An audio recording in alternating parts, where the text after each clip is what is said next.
दीपा अपनी माँ विनीता के साथ रहा करती थी। दीपा एक काली लड़की थी, पर उसके गालों पर डिंपल होने की वजह से वो काफी सुंदर दिखाई दिया करती थी।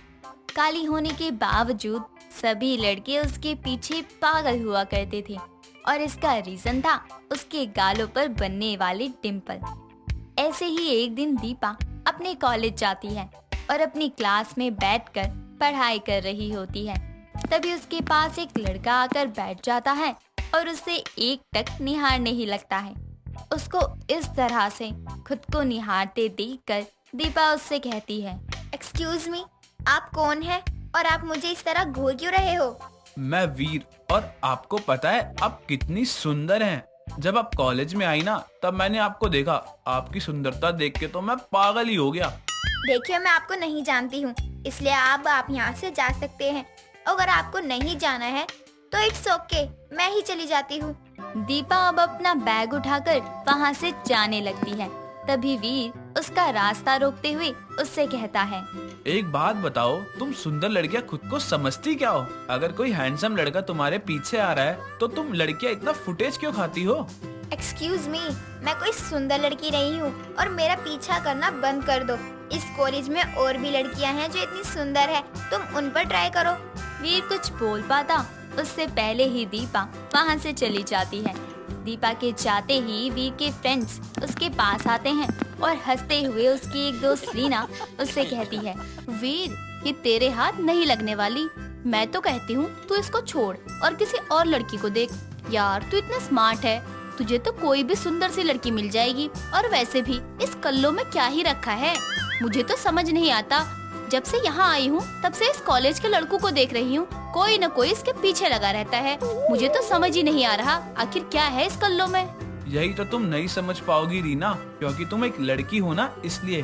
खैर जो भी है, मुझे तो इस लड़की से बात करनी ही है, चाहे कुछ भी हो जाए। पर वीर, मुझे बताओ तो सही, आखिर इस लड़की में ऐसा है क्या? यार उसके गालों के डिंपल देखे हैं तूने? जब वो हंसती है तो कितनी सुंदर लगती है। सच में वो बेहद सुंदर है। वो काली है तो क्या हुआ, तुझे पता है उसकी सुंदरता उसके डिंपल से निखर जाती है। वीर की ये बातें सुनकर वीर का दोस्त वरुण बहुत हंसने लगता है और हंसते हुए उससे कहता है, यार वीर, तुझसे न हो पाएगा। तू जानता भी है तू किसको अपनी बातों में फुसलाना चाहता है। एक सिंपल सी सीधी सी लड़की है वो, तू उसको कभी भी अपने झांसे में नहीं ले पाएगा। और वैसे भी उसने आज तक किसी को भी बॉयफ्रेंड नहीं बनाया, तो तू क्या चीज है? ये बात है तो तेरा भाई तुझसे वादा करता है कि अब तेरा भाई इसी लड़की को अपनी गर्लफ्रेंड बनाएगा, क्योंकि तूने मेरी पर्सनैलिटी पर उंगली उठाई है। इसलिए मैं अब बहुत जल्द उसको अपनी गर्लफ्रेंड बनाऊंगा। चल ये भी देख लेते हैं। पता नहीं ये लड़के उस दीपा के पीछे इतना क्यों पागल रहते हैं। वीर अपने दोस्तों से दावा कर बैठता है कि वो दीपा को अपनी गर्लफ्रेंड बना कर रहेगा। इस तरह सभी दोस्त आपस में बात कर ही रहे थे कि तभी कॉलेज की बेल बज जाती है, जिसके बाद अब सभी अपने अपने घर चले जाते हैं। समय यूं ही गुजरता है और दीपा को इम्प्रेस करने के लिए वीर हर वो तरकीब अपनाता है जिससे वो इम्प्रेस हो जाए, और होता भी कुछ ऐसा ही है। बहुत जल्द वीर और दीपा एक दूसरे के करीब आ जाते हैं और समय के साथ उनकी नजदीकियां भी बढ़ जाती हैं। पर वीर उसको धोखा देगा, इस बात से अनजान दीपा अपनी क्लास खत्म करके वीर के पास जाती है और जैसे ही वो उसे गले लगाती है तभी वीर उसे खुद से दूर करते हुए कहता है, ओ हेलो, कौन हो तुम और मेरे गले क्यों पड़ रही हो तुम? वीर, तुम ऐसे क्यों बोल रहे हो? तुम तो मुझसे प्यार करते हो ना? दीपा की बात सुनकर वीर और रीना जोर जोर से हंसने लगते हैं। उनको हंसते हुए देखकर दीपा को कुछ समझ नहीं आता और वो वीर से कहती है, वीर, तुम हंस क्यों रहे हो? हंसे नहीं तो और क्या ही करे दीपा, लगता है काला होने के साथ साथ तुम्हारा दिमाग भी काला हो चुका है। वैसे एक बात बताओ, तुम्हारा दिमाग काला है या तुम्हारे दिमाग में मैल जम गया है? अरे खुद को देखो और वीर को देखो, तुम्हें लगता है कि तुम दोनों का कोई मैच है? वीर, ये क्या बोल रहे हो? ये सही बोल रही है। मैं तुमसे कोई प्यार व्यार नहीं करता। मैंने तो तुमसे इसलिए बात करनी शुरू करी क्योंकि मेरे दोस्त ने कहा था कि तुम्हारा कोई बॉयफ्रेंड नहीं है और तुम मुझे रिजेक्ट कर दोगी। बस इसीलिए मैंने तुम्हारे साथ प्यार का ढोंग किया और तुम्हारा फायदा उठाया, मेरी प्यारी डिंपल वाली गर्लफ्रेंड। इतना बोलकर वीर वहाँ से चला जाता है, पर बेचारी दीपा को एक बहुत बड़ा झटका लगता है। वो खुद को संभाल नहीं पाती और रोते हुए वहाँ से अपने घर चली जाती है। अचानक दीपा को यूं जल्दी घर आया हुआ देखकर विनीता को बहुत अजीब लगता है और वो उससे कहती है, दीपा क्या हुआ?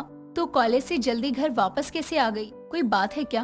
अपनी माँ की ऐसी बातें सुनकर दीपा अपनी माँ को गले लगा लेती है और रोते हुए उसे सारी बात बताती है। अपनी बेटी के साथ ऐसी हरकत को सुनकर विनीता को बहुत दुख होता है। अब वो अपनी बेटी के लिए शादी के रिश्ते देखना शुरू कर देती है। इस तरह से बहुत जल्द ही दीपा के लिए रोहन नाम के एक बहुत ही अच्छे लड़के का रिश्ता आता है। दीपा देख, कितने अच्छे लड़के का रिश्ता आया है। कॉलेज टीचर है ये, मुझे तो पसंद है। एक बार तू देख ले, अगर तुझे पसंद हुआ तो मैं बात आगे बढ़ाऊंगी। माँ मुझे नहीं देखना, आपने पसंद किया है तो अच्छा ही होगा। अपनी बेटी की ऐसी उदासी देखकर विनीता कुछ नहीं कहती, जिसके बाद रोहन और दीपा की शादी फिक्स हो जाती है। इस तरह बहुत जल्द ही दीपा की शादी रोहन से हो जाती है। शादी की पहली रात दीपा अपने कमरे में बैठकर अपने पति का इंतजार कर रही थी, पर उसके दिमाग में तो बस वही पुरानी बातें घूम रही थी। अब जब रोहन अपने कमरे में आता है और दीपा का घूंघट उठाता है, तब दीपा रोहन को देखकर हैरान हो जाती है और अपने पति से कहती है, सर आप? हाँ दीपा, मैं। तुम मुझे देखकर इतना हैरान क्यों हो रही हो? क्या तुम्हें शादी से पहले पता नहीं था कि तुम्हारी शादी मुझसे हो रही है? नहीं, वो दरअसल माँ ने मुझे आपकी फोटो दिखाई, पर मैंने ही नहीं देखी थी और मैंने शादी के लिए हाँ कर दी थी। क्या तुम बिना देखे ही किसी से भी शादी के लिए हाँ कर दोगी? अब मैं क्या ही बताऊँ आपको कि मैंने ऐसा क्यों किया। दीपा मन में ये बात बोलकर रोने लगती है और रोते हुए अपने पति को सारी बात बता देती है। रोहन एक एजुकेटेड और समझदार लड़का था। बस इसलिए ये जानने के बाद भी रोहन कोई रिएक्ट नहीं करता और उससे कहता है, तो तुमने इसीलिए मेरी फोटो नहीं देखी? तुम्हें पता है, जब मुझे पता चला कि तुम्हारा रिश्ता मेरे लिए आया है, मैंने तो तभी हाँ कर दी थी। जानती हो क्या तुम इस बात को? नहीं। क्योंकि मैं तुम्हें काफी समय पहले से ही प्यार करता था और मुझे कोई मतलब नहीं है तुम्हारे पास से, क्योंकि पास्ट सबका होता है। मेरा प्यार सच्चा था, तभी तो भगवान ने मेरी शादी तुमसे करवा दी। और अब तुम चिंता मत करना, मैं हूं ना। अब तुम्हें डरने की कोई जरूरत नहीं है। रोहन की समझदारी और अंडरस्टैंडिंग देखकर दीपा को बहुत अच्छा लगता है और वो उसके गले लग जाती है।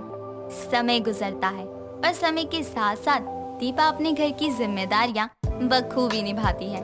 दीपा की सास मधु भी दीपा से बहुत खुश थी और खुश होती भी क्यों ना, आखिर उसको इतनी संस्कारी और डिम्पल वाली बहू जो मिली थी।